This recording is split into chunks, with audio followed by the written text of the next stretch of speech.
Pwersahan namang pahaharapin sa Senado na pagdinig dito ang mga contractor ng mga anomalyang flood control project. At nagbabala naman ang isang senador na ipa-aaresto nila mga kontratistang muling mangiisnab sa pagdinig. Mayan Corvera sa balitang yan.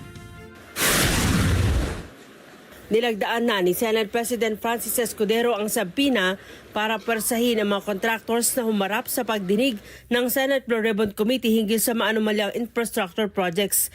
Kasama sa pinaharap sa investigasyon, sina Luisito Tiki, ang presidente ng LR Tiki Builders Inc., Cesara Descaya, ang pangulo ng Alpine Omega General Contractor and Development Corporation, Lawrence Lubiano, ang pangulo ng Centerways Construction and Development Inc., Edgar Acosta, presidente ng Hightone Construction and Development Corporation, Marjorie Samidan, authorized managing officer ng Samidan Construction.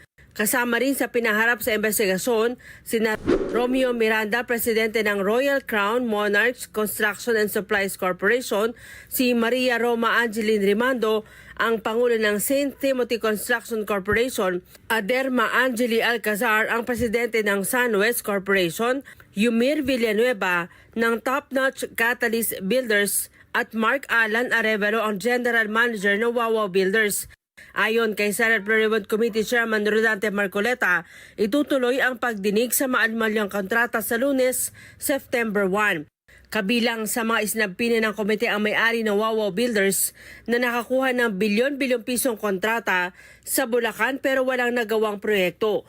Isinulong ni Senador Jingo Estrada ang pagpapaaresto sa mga kontraktor sakaling muling isnabin ang pagdinig ng Senado. Nais naman ni Senator Ping Lacson na paimbestigahan na rin kung sino ang makapangyarihang nasa likod ng tangkang panunuhol ng isang district engineer kay Batangas Congressman Leandro Leviste para harangin ang investigasyon sa mga maanumalyang proyekto. Ayon sa senador, tila nagsisilbi ng bagman ng malalaking contractors ang mga district engineers ng DPWH. Naniniwala si Lacson na may malaki pang tao na nasa likod ng naarestong si Engineer Abelardo Calalo, ang district engineer sa Batangas. Si Calalo ay naresto matapos umanong mag-alok ng 3 milyong suhol kay Leviste. Alam, more or less may idea naman tayo eh. At saka kung talaga mag-iimbestiga, lalabas at lalabas yan eh. Kung sino yung malalaking personalities. Kasi ang logical conclusion nito, dapat huwag mag-stop dito sa ingay ngayon. The only logical conclusion that we all need to see, talaga merong maparusahan. Kasi otherwise, parang regudo na naman tayo rito para tayong vicious cycle. Na pagkatapos ng ingay, tahimik na naman, andyan na naman ulit. Kaya kailangan, ang ano kasi coming from law enforcement. Pinuri naman ni Lacson si Leviste dahil sa kanyang integridad at idealismo matapos ipaaresto ang engineer na nagtangkang manuhol sa kanya. Pinayuhan niya rin ang nanay nito na si Senator Loren Legarda na tiyakin ang seguridad ng kanyang anak.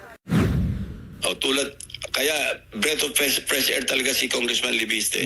Kasi unusual fit ito. This is not so usual or ordinary for a neophyte congressman to, set the example na pwedeng may magawa para talagang parang nip in the bud, so to speak. Sir, balikan ko lang kay... Hiniling na ni Lacson sa Malacanang na palawakin pa ang sumbong sa Pangulo website para masaklaw pa ang iba pang infrastructure projects na posibleng nagkaroon din ng anomalya, hindi lang ang mga flood control projects.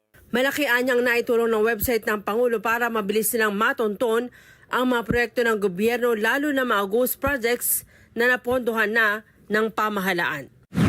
Ganun na nga sinabi ni Secretary Bonon isolated case, and I watched him in a TV interview. Dinidebunk niya pa yung ghost project doon sa Sitio Dike.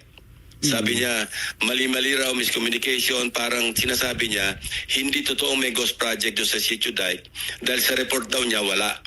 Hindi niya alam yung aming mismong record called from the DPWH website as well as doon sa sumbong sa Pangulo website.